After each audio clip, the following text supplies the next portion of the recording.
what will it take for this Labor government to drop its support for Israel?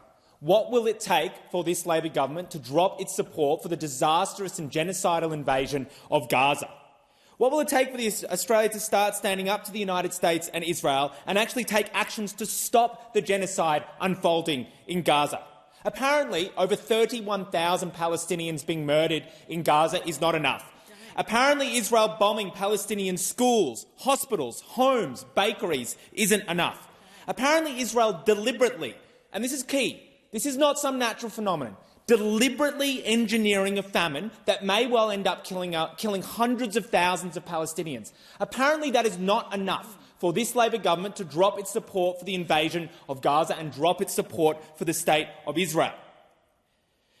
So no sanctions or actions to stop Israel's genocide. In fact, all Labor has done is support Israel by allowing weapons to be exported to the country and refusing to even support South Africa's ICJ case at the International Court of Justice. But what this government has done while there is an engineered famine in Gaza is suspend and cut aid funding for 48 days to Palestine. That's what they did. No sanctions for Israel, but sanctions for Palestinians.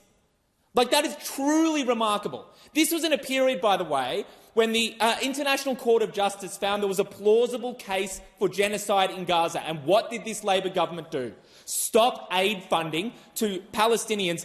And by the way, 80% of all the world's critical famine, it's in Gaza. And that's what the Labor government did.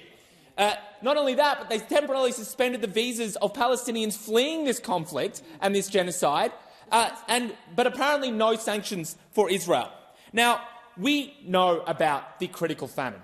This parliament knows, everyone in this parliament knows, the 31,000 people murdered, 13,000 of whom are children. And look, sometimes these numbers are hard to comprehend. The horror of it is hard to comprehend. But to give some perspective on just how horrific this is, the average number of kids in an Australian school is 420. That means that 30 schools' worth of Palestinian children have been killed. 30 schools. Think about the futures that these kids could have had. The loves, the relationships, the connections to their parents, all snuffed out. And this parliament can't even bring itself to oppose the invasion of Gaza and the genocide happening right now in Gaza, being carried out by the State of Israel, by the way, with weapons manufactured in Australia and exported to Israel. Now, the UNICEF chief has said, and the headline is, Gaza babies don't even have the energy to cry. And there is an effort in this parliament right now from the major parties to turn away from this horror, to try to pretend like it's not happening and there's nothing you can do. But you know full well that if this parliament was able to take sanctions on Russia justifiably, then we can take sanctions against Israel. And in future generations will ask, for every parliamentarian in this House, what did you do when this was happening? And let's talk about what's happening. And this is the article. 1 in 3 babies under the age of 2 in northern Gaza are suffering from acute malnutrition, according to UNICEF. Catherine Russell, the executive director of the UN's Children Agency, described in an interview with US broadcaster NBC, essentially the body starts to consume itself and it has nothing else, and it's a painful, painful death for children. I have been in wards where babies are suffering from malnutrition. The whole ward is quiet. The babies don't even have the energy to cry. This is what's happening right now in Gaza. There are babies and children in the arms of their parents, if they haven't already been killed by the State of Israel, who are dying slow, quiet, painful deaths.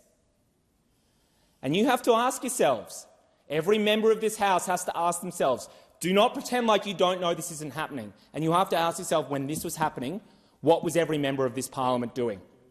What did you do?